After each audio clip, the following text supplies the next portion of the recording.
Johnson. I'd like to welcome you to learn how to make turkey and egg salad. It's very simple. It's actually the same premise as making egg salad, except we're going to add in a 10-ounce can of drained turkey. So it's just canned turkey. What I've done is drained it, and it's in here. Taken a fork to loosen it up. It's just like tuna or canned chicken. And the premise of this is also very similar to making egg salad. And now you can either use a slicer like I'm using here. What I do is I slice it one way and then I slice it the other. Or you can just use a knife on a cutting board and just do a nice rough chop.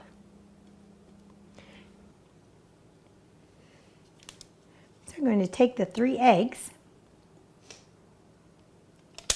There's 1, and there's 2 more from over here. And go ahead and add the turkey.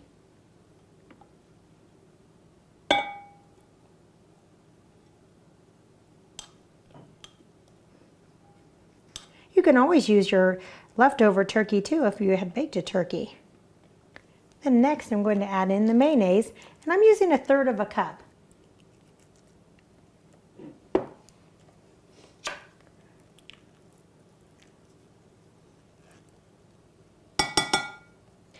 And also I'm going to add in some brown mustard, probably about a tablespoon. I'm not really good at measuring so much, but I know what it was. No reason to add any salt because the turkey is already a little salty as is, so you've already got that ingredient put in for you. So I'm going to start incorporating in all the ingredients.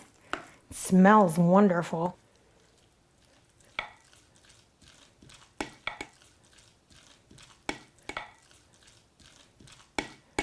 So you want to make sure that all of the turkey and the eggs are well coated with the mayonnaise and the mustard. There's so much you can do with the turkey egg salad. You can put it on a fresh bed of greens and make a wonderful salad, or you can serve it with crackers for a snack, or perhaps you want to use some bread or a dinner roll for a wonderful sandwich. So for more recipes, please visit danasfamilykitchen.com.